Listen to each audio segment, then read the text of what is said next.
Hey travelers, Mag here, ready to take on my second day here in Sydney. My objective for today is simple.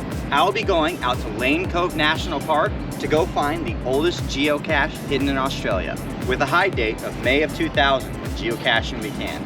It used to be a physical geocache, now it's a virtual, but it is a must-do target for me. However, it is a little early yet to be able to head out to that park. The sun's just coming up, and I'm not gonna waste any daylight. I'm gonna be heading up onto the Sydney Harbour Bridge, doing a virtual, a multi, and crossing over to North Sydney, where I'll be exploring that shore for the next few hours before I head into Lane Cove National Park. Once I finish up with the oldest, I'll see how much time I have left for the day and assess the situation from there. I know that bridge is gonna be awesome, and I'm very excited to take you up there with me. So come on, let's go. I caught the train out this morning, which brought me to Circular Quay Station, right at the base of the Sydney Harbour Bridge. I counted myself fortunate to be able to watch the sun rising over the Opera House. I follow Hickson Road under the Harbour Bridge through Campbells Cove, named after Robert Campbell, a businessman who built warehouses in this district in the 19th century to trade wool, sugar, and whale oil. I am, in general, a fan of getting out early in the morning to go geocaching. Number one, the crowds are way down, which is very important in a place like Sydney where it's always busy. Number two, I love catching a good sunrise, but being able to catch a sunrise directly over the Sydney Opera House, this is one for the record books right here. The geocaches and adventure labs we will be pursuing this morning all revolve around the Sydney Harbour Bridge, so that is where we'll be maintaining our focus. Opened to the public in 1930, it stretches on for a distance of 1,149 meters as the 10th longest spanning arch bridge in the world, but generally considered to be one of the greatest arch bridges in the world. Although I was surprised to discover a cache of cannons under the bridge from nearby Fort Denison, I was relieved to learn that they had never been fired in combat.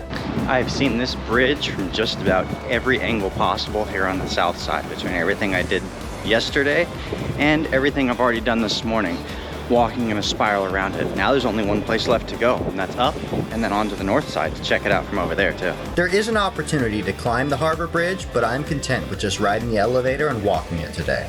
Well, yes, I could use the stairs to come up the long way on the bridge, but why do that when I'm already passing right by the lip?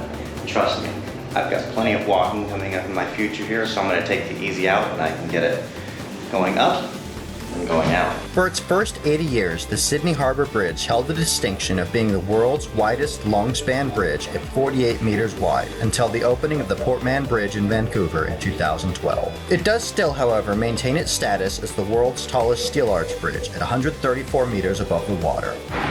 One thing I certainly appreciate about taking a bridge walk like this is that it's a straight path. In fact, there is no way to deviate without going over the barbed wire. Great for me because I've been doing a lot of zigging and zagging since I got here, and knowing that I'm going in a straight line without anywhere else to go, I'm taking that as a win right now. There are a lot of runners out here on the bridge, and I do kind of feel slightly inclined to go running, but no, I'm getting my distance and my miles in either way. I'll take this at a nice walking pace and run when I need to, not because I want to. The southeast pylon ahead of me holds an opportunity to take a dive even deeper into the history of the bridge. Inside, and only accessible from the top of the bridge, is a museum that's been open since 1934. I'm almost off the bridge now, and this is the first time I've had a clear space where there's nobody immediately around me on either side. I'm sure it's not going to last all that long, but for just a moment, my bridge. Very temporary, I assure you. Known as the Coat Hanger by locals, this is the most photographed structure in the city, right alongside the Opera House.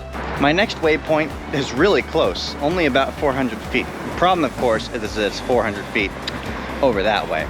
So that straight line thing, I guess that comes to an end coming off the bridge. I have to come all the way out to the exit. I am going to be using the lift again. And then I'll have to circle back around to come to that waypoint. And to finish off this virtual, I will come to the other side of the bridge. Essentially, this virtual cache has 7 stages. The one in the center of the bridge where you take your photo and answer one of the questions, and then it has additional waypoints on each side of the bridge where you get different angles and perspectives and have to answer questions. It's another one of those where 7 stages, not too sure I wanted to do it, but I do like doing virtuals in general, and I wanted as many viewpoints as I can get of the bridge, so it kind of made sense to me. Coming back down off the north side of the bridge, we circle back into Olympic Park, located within Milson's Point. It sits directly across the harbor from Sydney Cove, where the first Europeans settled in 1788. It was then known as Miller's Point, but was renamed Milson's Point in the 1830s in honor of James Milson, one of the first settlers to reach these shores. He settled in on 120 acres of land leased from Robert Campbell, establishing a profitable shipping business. I could only imagine how he felt each morning walking through his orchards with an unobstructed view out over the harbor. Just around the other side of the point, I stumble slack-jawed into another of Sydney's most famous landmarks, Luna Park. Opened on October 4th of 1935, it became an instant success. This place looks more fun than a barrel full of monkeys, and if you don't know how fun that is, I suggest you go get yourself a barrel full and find out. Unfortunately, as is all too often the case when I'm out geocaching in the morning, I'm out here way too early for their open hours, so I guess I'll have to just take a ride out on that Ferris wheel, different time. Following through the stages of the Adventure Lab around the exterior of the park, I learned a little bit about the history of Luna Park's openings and closings. Bottom line, this place was a huge success, all the way through World War II and into 1979, when it was suddenly closed after a fire on its ghost train ride. Like this roller coaster, it has gone up and down since then, but has been continuously open since 2004. In following the shoreline, I was happy to see that the fun didn't stop, even when I walked well beyond Luna Park. If anything, for those of us who enjoy seeking out hidden treasures, this is where the real fun began. The subsequent Adventure Lab immediately led into the comic walk on the Peter Kingston Walkway. Drawn straight from the depths of the creative mind of local artist Peter Kingston, this is an open-air exhibition featuring sculptures of the golden age of Australian comics and iconic figures in children's literature in the 20th century. It is dedicated in memory of Arthur Barton, an artist who had worked at Luna Park for 33 years, creating the happy face that now marks the entrance into the park. Some of the characters along the way include May Gibbs' Gumnut Babies, Bib, and Bub. And admittedly, while I did not know about any of these characters before I took the walk, I am glad that the Adventure Lab was able to teach me about them. Then I'm surprised all over again when I discover Wendy Whitley's secret garden on the other side of this tunnel. One of these things is not like the others. And there we go. I suppose it is a bit of a misnomer, though, to call this place a secret garden, as it's not a very well-kept secret. Not only does it bear a POI marker on Google Maps, but it seems that most of the locals have heard about it in one form of media or another. Nevertheless, for travelers visiting from afar like me, it is a place well worth a visit that is not likely to show up in your travel brochure. It has a grassroots history that stretches back into the 1970s, when Wendy and Brett Whitley set up their home here in Lavender Bay. Following his passing in the early 1990s, she felt compelled to clean up a piece of their land that was once overgrown with weeds and filled with rubbish. She cultivated it into a beautiful garden that the public enjoys daily. I'm definitely getting a different feel from North Sydney versus downtown Sydney yesterday.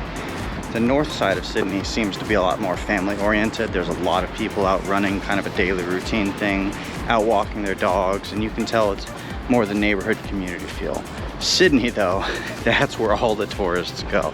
There was a vibrant life to it yesterday, and there were people in every direction. Not that there's not a lot of people out here today, but by comparison, these streets are almost empty. Some of that may be the early morning hour, but from what I've seen so far, most of it can be attributed to the fact that all the tourists are sticking to Sydney on the south side of the bridge, and the north side's where a lot of people come to live. Yesterday, I felt very much like a tourist, but today I get a better sense of what it means to actually live in Sydney. There are two things I focus on more than anything when we're out geocaching: the places and the people. And I love meeting other geocaches on the trail. As I was looking around for this geocache, very stealth-like, by the way, these two came up and also looking for it, and once I knew they were looking for the geocache, we went all in and found this thing. How long have you guys been geocaching? Just 3 days. 3 days and 3 minutes, that's right. And you said you got 9 finds? 9 finds. And this is your first? Number 1. And that's awesome. What a great way to get introduced to the game. And what are your geocaching names? Have you decided yet? Mine's Hills the Destroyer. Hills the Destroyer, Yeah. I love that. Yeah. That's awesome. Donnie Demolisher. Donnie Demolisher, oh, you guys are quite the team. Thank I hope you. you demolish your geocaches as you move through Sydney. And you travel around, or is this kind of, you stay local here? We're staying local for yes, now, but probably going to check out more places because we're heading across the bridge today. Okay, so what I will tell you from when I started geocaching is you start local and then you're like, oh, I'm gonna go visit that city over there. Oh, I'm gonna visit that city. Wow, flights to New Zealand are pretty cheap. And before you know it, you're going to be all over the map. That's going to be a good excuse to take you to New Zealand. Yeah. There we go. Well, I hope to see you guys around in the game, and I hope you have lots of fun geocaches ahead of you, because there's a lot of fun stuff to find here in Sydney. All right, amazing, It was man. nice seeing you. I'm heartened to see the conditions of these neighborhoods, with well-manicured gardens and no rubbish to speak of. Yesterday was almost impossible to be able to show you any geocaches I was finding because the muggles were just too thick. And if I pulled up my camera and was trying to announce it on camera, they would have definitely been on to what I was doing. But here in North Sydney, the crowds have thinned out a lot. There's not as many people around, and it's much easier to reach in, grab the find, and show you the prize we were seeking. Love being able to find these geocaches as I tore my way through the city, one stop at a time. I take a meandering path through North Sydney, with no specific destination in mind beside the next geocache ahead of me, leading me toward the green space known as Waverton Park. It received its name in 1929 after the Waverton State, and remains an open space to come enjoy with your family or your four-legged friend. I doubt it's anything a local would ever think twice about, but it's interesting to me to see the unique water fountain designs here in Sydney. I guess you just put your chin here and shoot straight up. It's a lot different than what I'm used to seeing. What's really nice about this is it runs off the side here and fills up a dog water station down at the bottom. So they're making pretty good use of the water, not just for the humans to drink here, but the runoff goes to the pups. Out of the park, the intrepid explorer is faced with a choice: the high road or the low road. All factors being equal, whenever I am faced with such a choice, I always choose to take the high road, thus leading me out to Will Ashton's Lookout. It is a long metal rampart following along the top edge of the park, named in honor of Sir John William Ashton, providing phenomenal views into downtown Sydney. The geocache here is called UFO Landing Site. And while I'm not quite inclined to believe the UFO is landing here, there is some evidence to indicate that may be the case. As you can see, there's circular lines down there, different patterns, overlapping on each other, so maybe something is dropping in for a landing here. Either way, got the geocache in hand. Though not exactly intentional, I am pleased to discover that the path I have chosen out of Waverton Park continues to lead along a trail above Barry's Bay. Each time I look over to my left, I see the boats at anchor between me and Barangaroo Reserve. I had not anticipated getting quite this much trail time today, but I sure am glad for it. This is a very tightly controlled trail. There's a metal walkway running all along the edge of this bay. There's no way you're really gonna get lost out here. She got the fencing and the ramps to guide you the entire way. There's also not really anybody else out here. This is a huge contrast compared to what we were dealing with yesterday. It's nice to finally feel like I'm getting to explore the trails here in Australia and not just the big city. These circles where storage tanks once stood are the only reminder that this land once belonged to BP. Look at this tiny little guy. He was just waiting for a geocacher like me to come along and feed him so he can grow up and be a big old bison tube. It's grown late enough that I can move on to my main objective of the day, but not before I finish up out here first. I've definitely decided my course on the fly this morning. I knew I was going to be coming over to North Sydney, walking across the bridge, but shy of that, I didn't really have anything specifically in mind. Seeing this trail here and the fact that there's geocaches all along it was exactly the motivation I needed to get out and beat feet just slightly outside the edge of the city and actually feel like I'm out in nature a little bit. Got 3 more up ahead, and then after that, it is onward to the national park to get the oldest in the country.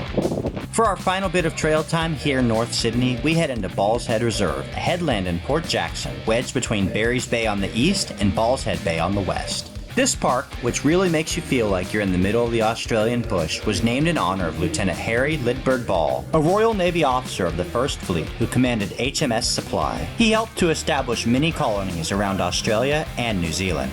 Now, as far as I'm concerned, this is geocaching at its finest. Off in the woods, find myself into this cool little cave, and a very cool hiding place waiting for me with none other than a good-sized container. This is always appreciated out on the trails.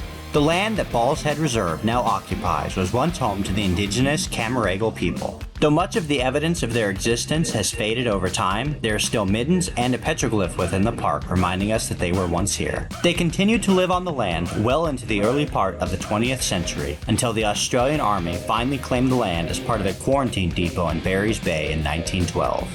How cool is this? Oh yeah, of course the rock house, but I actually mean this lizard here on the rock. There's a lot of really interesting lizards out here on the trail, and I try and get friendly with each one of them. Let's see if we can give this guy a little hello. Hey little guy, how you doing today? Catching some sun there on the rock? Yeah?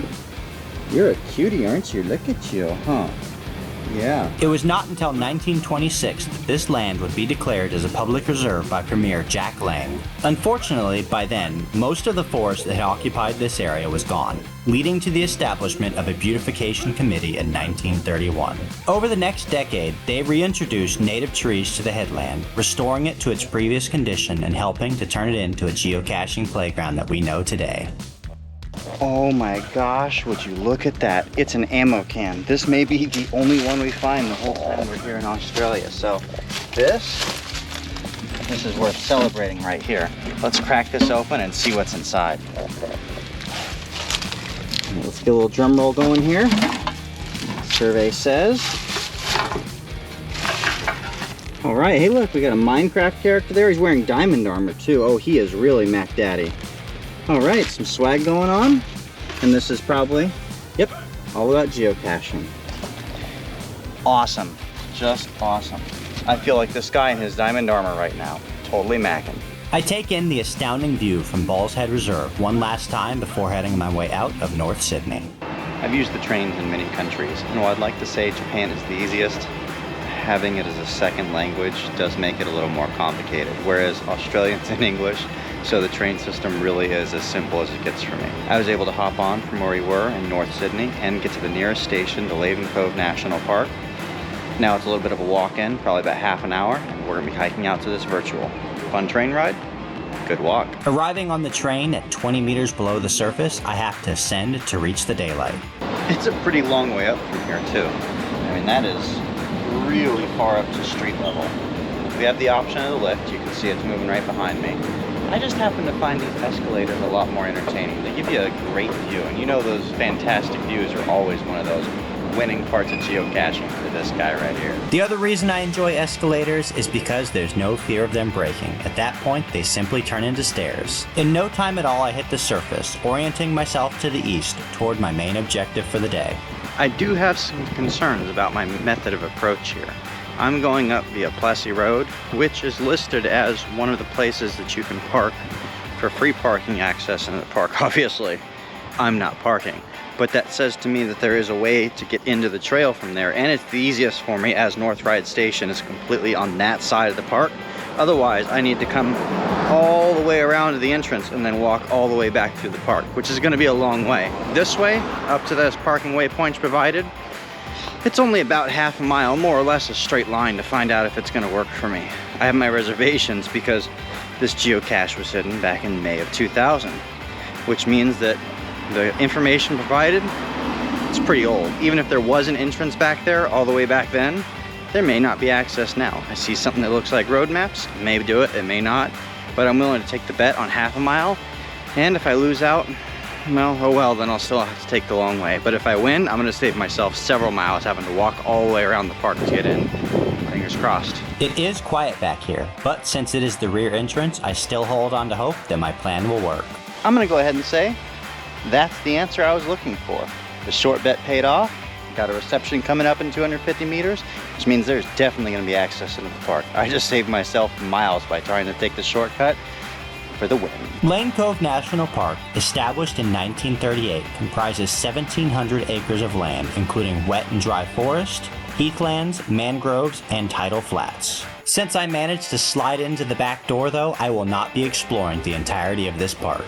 I gotta be honest with you, I was expecting this hike to be a bit more rugged, as I'm used to with national parks. Sure, I got the brushland over on that side, but I have a paved trail off here and cars parked alongside the road, families picnicking. I'm only about 500 feet from the ground zero right now. So I'd braced myself for what I thought was gonna be a pretty intense hike out into the woods, and instead, get a walk in the park. No complaints, just pointing out not what I expected. Better to be over-prepared than underprepared. I am also quite relieved to find as much shade as I have out here, giving me plenty of places to get out of the sun on this hot day. As I close in on my target, Australia's oldest cache, I feel my sense of anticipation growing. Here's our stone stairs. Step 1 of 2 steps for this virtual is to count how many there are from the bottom to the top. Now you can't actually see the top stairs because they're just around the corner there, and I'm not going to show you because there's always the risk of armchair loggers. They're out there. However, this is what we're dealing with to get started. At the top of the stairs, I continue to follow the trail, ensuring that my feet never leave it. And step 2 is even a little funnier. The originally posted coordinates for this geocache, now you gotta remember, May of 2000, there was a physical geocache here. We're off in the woods. National parks, by and large, absolutely across the United States, but through a lot of countries as well, don't allow geocaches to be placed within the boundaries. Some of the virtual caches slide by because you're not actually placing a physical container, but anything where you have to leave something, it's a no-go. They also don't want you leaving the trails. So this one, being changed to a virtual, the requirement is to get as close as you can on the stone track, which is still a trail, and then give them the distance, how far you are away from the posted coordinates. So I have my distance, I've counted my stairs, gotten as close as I can, it's official. This is the oldest geocache in Australia in Lane Cove National Park, and I am logging my find. But wait, what's this? It looks like I found some treasure out here on the trail. After all, check it out. Oh, I'm in love right now. Look at this guy right here. You think they'd notice if I put him in my carry-on on the airplane? Whether or not His Highness King George III decided to hop in my bag and come back home with me is a mystery I guess we'll never solve. What we do know though is that the journey out to the oldest was a success. Mission accomplished. I set out this morning to explore North Sydney, kill a little time before I could make my way up to North Ryde Station into Lane Cove National Park. I got to see as much of North Sydney as I wanted, walking my way around the waterside and into the park before it looked like it was time to head up here. And sure enough, was able to make it out to Lane Cove National Park and take the smoothest approach possible to reach the final. Thank goodness for that. I'm about halfway through my day now and ready for a break. So I'm gonna head my way back to the station, find a place to get something to drink, a little bit of lunch, and reset before the second half of my day. Thank you guys for joining me on this tour through North Sydney and out to the oldest geocache in Australia. Can't wait to see what we have coming up next. Make sure to like this video, subscribe, stay tuned for updates, and I'll see you out on the trail.